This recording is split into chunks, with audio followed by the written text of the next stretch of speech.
So my piece is based off of 3 different themes and ideas of the New York Club Kids, LGBTQIA+, and art, and Stonewall and censorship. And then 3 questions that came out of that from the research session that we did was, what is the link between LGBTQIA+ people and art? Because there's definitely a draw there for LGBT people and art as a practice.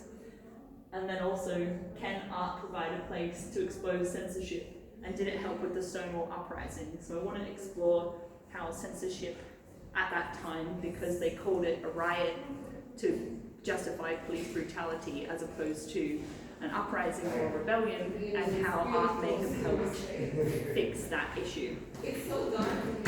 Another question was, how did the New York Club Kids change how we see, view art, and show art? Because they were very much wearing the art, and their ethos was, why go see art when I can be art? So all of these things sort of feed into each other and goes back around and around, which is why I have these red lines to indicate what connects, and everything is interconnecting. And because of what happened during the Stonewall uprising in the 60s, that paved the way for LGBT+ rights and the community to then help the New York Club Kids and their subculture emerge in the late 80s and the early 90s. Sadly, it became overshadowed by the murder of Angel, who was a club kid at the time, and it became more about the drug culture as opposed to the freedom and liberty of expressing yourself.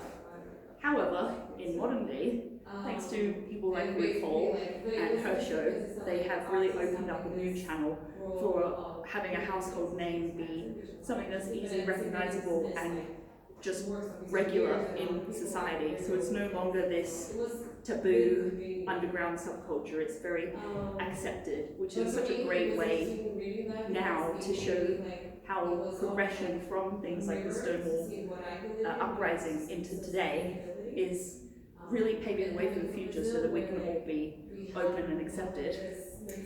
So something that Jade and I did together was had an open discussion about the themes of sexuality, identity, and gender.